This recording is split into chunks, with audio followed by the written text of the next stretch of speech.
Nossa, o que não falta em Carapicuíba são assuntos, né?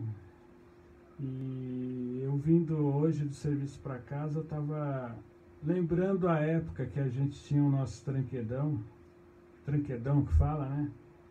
E onde a gente tinha os campeonatos de futebol de salão. Inclusive no tranquedão surgiram alguns jogadores de futebol profissional. Morava ali naquela rua de trás ali do próprio ginásio.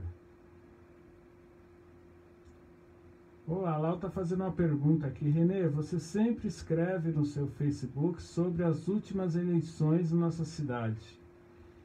Ela está dizendo que a nossa cidade não elegeu nenhum deputado aqui de Carapicuíba. É verdade, Lau. Na última eleição a gente teve muitos candidatos da nossa cidade de Carapicuíba, que foi uma atitude até planejada para que os votos fossem bastante bem distribuídos. E o fato de Carapicuíba não ter um deputado estadual e um deputado federal faz muita falta. Até porque você, com um candidato da cidade, você teria possibilidades melhores de buscar recursos. Eu tenho andado na Lesp e, pelo menos, os deputados que eu converso, eles primeiro vão olhar para a cidade deles, para depois olhar para a nossa cidade. E é muito complicado, porque às vezes você precisa mandar um recurso para a reforma de uma escola estadual, e esse deputado estadual, que é o que acontece hoje, alguns recursos estão na mão desses deputados, ele primeiro vai olhar para a cidade dele, para depois ele olhar para outra cidade, que é o caso, né, que seria Carapicuíba. E mesmo os que mandam recursos para cá, o grosso do recurso ele manda para a cidade dele, onde ele é de origem, onde está o maior número de eleitores desse candidato. Então eu acho que essa manobra que foi feita para não eleger a oposição deveria ter sido feita de outra maneira. Não vamos eleger a oposição, poderia ter escolhido alguém e investido nessa pessoa para que facilitasse, para que esses recursos pudessem vir para a nossa cidade. Osasco mesmo, só hoje eu ouvi falar não, né? Fiquei sabendo de mais de 3 milhões de recursos. Veio recursos do Bruno Lima, do PSL, recursos do Peixoto, recursos dos próprios deputados aqui de São Paulo, não vou citar o nome, mas é muito complicado, viu? Antes de você criar alguns projetos, né, para se manter no poder e evitar que a oposição chegue ao poder, eu acho que isso falta um pouco de amor para a cidade. Você não tendo deputados daqui é muito complicado. A gente tem que, nas próximas eleições, ser mais consciente e realmente pensar na nossa cidade. É muito complicado. Outro exemplo, né? Todo mundo sabe que uma das minhas frustrações é saber que a nossa aldeia de Carapicuíba, ela não recebeu, ela não foi homenageada com o título de estância turística. E não tem desculpa, porque, olha, mais 43 cidades receberam esse título. E são 700 mil reais para uma cidade onde o executivo diz que é a cidade mais pobre de São Paulo, onde falta recurso, faltam medicamentos para sua farmácia popular. Eu acho que Carapicuíba deveria ter uma força a mais aí, um projeto para que a aldeia se transformasse numa estância turística da nossa cidade. Até porque das 12 aldeias que foram levantadas, apenas a de Carapicuíba se mantém em pé. E um exemplo que é um fato, é uma realidade, Santana de Parnaíba. Santana de Parnaíba teve o seu deputado estadual eleito, e esse deputado ele brigou para que Santana de Parnaíba recebesse o título de estância turística. Outros prefeitos se desdobraram para trazer esse título para a sua cidade, que foi o caso de Pirapora do Bom Jesus, né? Eu fui muito criticado quando eu fiz a minha crítica à Secretaria da Cultura, de pessoas que falavam que não, Carapicuíba não vai receber porque as ruas são cheias de buracos, porque eles dizem por causa daquilo. Isso não tem nada a ver, pessoal. O local que será, que eu creio que essa estância turística ainda venha para a aldeia de Carapicuíba, é a aldeia. É a mesma coisa Pirapora com Jesus. Eu ando em Pirapora, e Pirapora tem tantos buracos quanto tem Carapicuíba, então não é desculpa. Boa noite, Gil. Boa noite, Edilane, tudo bem? Boa noite, Eliane, Cláudio, Eliane que me acompanha direto. Boa noite, Maria Helena. A luta é nossa, viu, Maria Helena? Não é minha, não, é nossa. A gente precisa olhar mais um pouco para a nossa cidade, porque cada vez que a nossa cidade perde, quem perde são nossos filhos, nossos futuros netos, são as pessoas que dependem da cidade. Porque eu sei que existe uma briga na cidade, mas essa briga é entre políticos. As pessoas que saem de manhã para trabalhar, voltam à noite, têm sua família em Carapicuíba, são as mais prejudicadas. Então essa luta é uma luta nossa. E eu que sou aqui de Carapicuíba, que almejei chegar numa posição profissional, e hoje me vejo também nessa luta. Sobre o fundo partidário, o Alexandre aqui, totalmente contra. O fundo partidário é uma aberração, pelo amor de Deus. É um país onde a gente tem um SUS deficitário, um país onde a nossa educação não prospera. Nós estamos entre os últimos no PISA. Falar em fundo partidário... E falando em fundo partidário, eu estive essa semana ali no Anhangabaú, acompanhando aquela fila de pessoas que estavam almejando uma vaga de emprego, e refletindo hoje sobre isso, eu acho que esses políticos que brigaram pelo fundo partidário, eles devem viver em outro mundo, eles não devem ter nenhuma ligação com a realidade do nosso país. E a gente deveria trazer esses políticos para passar uma noite ali na fila do Anhangabaú procurando emprego, para eles sentirem na pele qual os problemas que precisam ser resolvidos no país. Não, sim, hoje o fundo partidário é uma vergonha. Não tem, sem comentários. Eu sou totalmente contra o fundo partidário, sem dúvida nenhuma. Até porque uma outra coisa que eu vejo no Brasil, não é só na nossa cidade, que política ela vira profissão. Política não é profissão. Política é você toma a cadeira por um certo tempo, você se propõe a ajudar as pessoas, mas aquilo não deveria se tornar profissão. Ninguém chega no hotel, qual é a sua profissão? Eu sou político, né? Mas, e aí a gente tem esses políticos que se tornam caciques em Brasília e que ditam as ordens.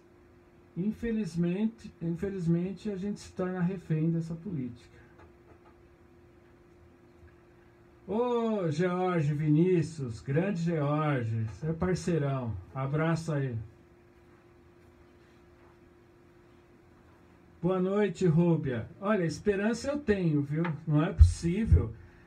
A gente está falando de uma aldeia que foi inaugurada por volta de 1580. Olha só, a aldeia ela nasceu primeiro do que muitos outros monumentos e instâncias turísticas do nosso país. Não é nem Carapicuíba.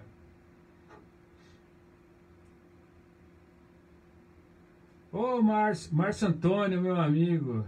Sou contra várias coisas, meu amigo. Márcio. Mas você sabe como que é que para mudar a gente tem que tirar essas pessoas que se encostaram na política para fazer a sua própria vida, né? E o fundo partidário, essa lei aí de contra os autoritários, né? Essa lei foi criada há um tempo atrás, que graças a Deus o nosso presidente vetou várias emendas dentro dessa lei, mas é um absurdo, viu? Um abraço aí, ô Márcio. Ana Eunice, boa noite, Ana. Ana tá sempre com a gente aí no Face, sempre dando bom dia, boa noite.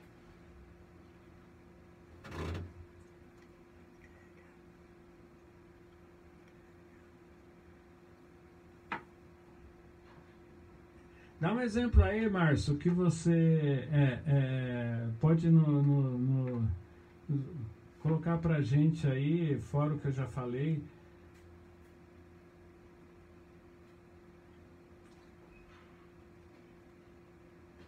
Mas só complementando aí, ô Rúbia, eu tenho esperança sim que a nossa aldeia de Carapicuíba ela se torne uma aldeia de todo mundo, né? Porque virou mania comprar casa na aldeia. Sabe aquela frase, aquele ditado? É certo, mas não é ético.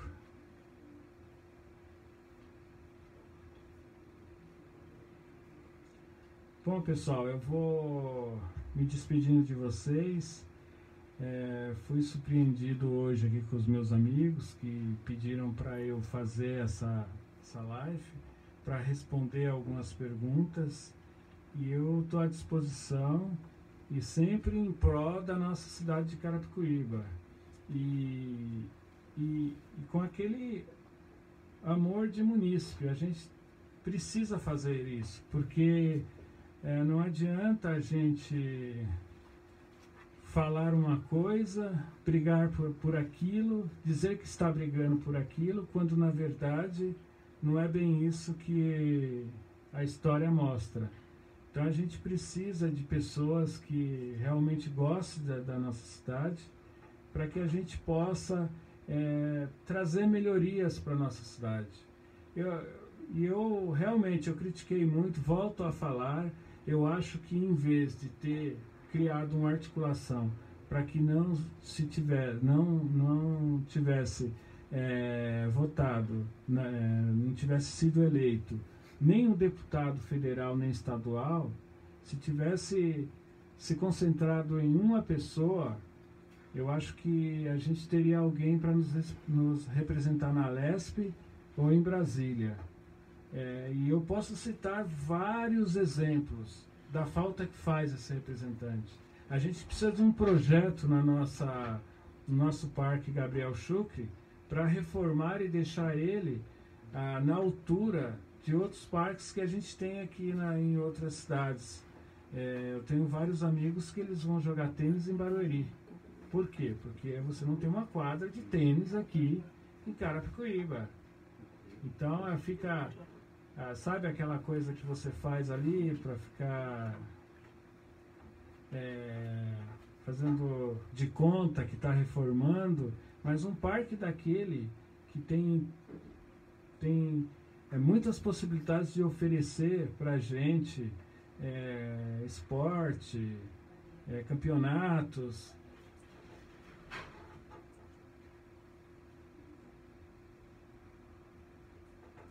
O Jorge está perguntando aqui, por favor, explique como a cidade pode ser estância turística. Estância turística é um título concedido pelo governo do estado de São Paulo a munícipes que apresentam características turísticas e determinados requisitos como condição de lazer, recreação, recursos naturais e culturais específicos. E quais os benefícios? Olha, Jorge, os benefícios são imensos. Primeiro, que você vai gerar capital. Segundo, que você vai criar empregos. Segundo, que você vai trazer turistas, que vai fazer também gerar capital dentro da nossa cidade. Você imagina, eu fui para Embu das Artes agora, no último sábado. A cidade de Embu das Artes estava simplesmente lotada, lotada de turistas. E o que atrai Embu das Artes? Lógico, já existe uma cultura das pessoas olharem para Embu das Artes como uma cidade turística. Mas o que tem lá em Embu das Artes, nós temos na nossa aldeia também. Então, a nossa aldeia, ela acabou regredindo na questão de turistas. Porque as pessoas que têm a idade que eu tenho, acima de 40 anos, se lembra quando o chileno atraía várias pessoas de fora de Carapicuíba. Muitas vezes você chegava lá para almoçar, comer um peixe no barro, você se deparava com a Vanderleia, com o Vladimir, com o próprio Jair Rodrigues. Então, como hoje não tem mais o chileno, você não vê as pessoas. E outra, existe também a falta de segurança. Mas os benefícios, o Vinícius, ele é bem extenso. Além de você criar empregos, você pode ter mais. Hoje a gente tem uma gama muito pequena de artesanato lá, que nem aparece muito, mas isso pode ser explorado com muito mais forças. A gente tem na nossa cidade pessoas que fazem artesanato, que criam os seus artesanatos, que podem ir lá expor para vender aos turistas. Um restaurante grande, igual era o chileno, um restaurante com história. Então, você pode ter hotéis ali perto, que uma coisa vai puxando a outra. A partir do momento que a aldeia se transforma, ganha o título de instância turística, que tem a sua verba para manter aquele local, ali do lado ali vão criando chalés para receber os turistas que não querem vir aqui, ir embora no outro dia. Então uma coisa puxa a outra. O que precisa acontecer é iniciar isso ter um início. Beleza? Mas é isso aí, pessoal. Eu vou me despedindo de vocês. Muito bom. Eu fico muito feliz quando eu faço a live, porque é muita gente que vem, que pergunta e me ajuda a reformular as minhas ideias. Ok, pessoal? Uma boa noite para vocês aí. E qualquer coisa pode mandar. Alguma pergunta que ficar para depois, vocês podem enviar para mim, que o que eu quero mesmo é que a gente tenha uma via de duas mãos, para a gente poder crescer em questão de ideias para a nossa cidade e poder ir abrangendo mais ideias e a gente vir a buscar soluções para as coisas que estão há muito tempo na nossa cidade e não é resolvido.